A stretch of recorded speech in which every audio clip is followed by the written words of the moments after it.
প্রধান নির্বাচন কমিশনারের ভাষাতেই যদি বলি, সরকারের ভাব বুঝতে অসুবিধা হয় না। আপাতত সরকারের ভাব আমি যতটুকু বুঝেছি তাতে বুঝছি নির্বাচন এপ্রিলের আগে অনুষ্ঠানের কোনো সত্যিকার তাগিদ বা প্রকৃত ইচ্ছা ডক্টর মোহাম্মদ ইউনূস সরকারের নেই।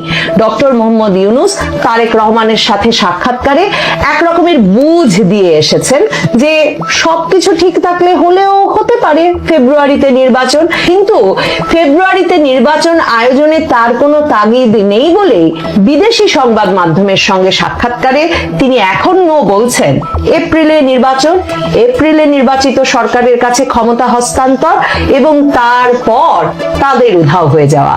তবে ডক্টর মোহাম্মদ ইউনূসের কথা সপ্তাহে সপ্তাহে যেভাবে বদলায় তাতে আমারও প্রেস সচিব শফিকুল আলমের মতো বলতে ইচ্ছা করে জানুয়ারিতেও হতে পারে, ফেব্রুয়ারিতেও হতে পারে, মার্চেও হতে পারে, এপ্রিলেও হতে পারে, মেতেও হতে পারে, জুনেও হতে পারে, আবার কখনোই নাও হতে পারে।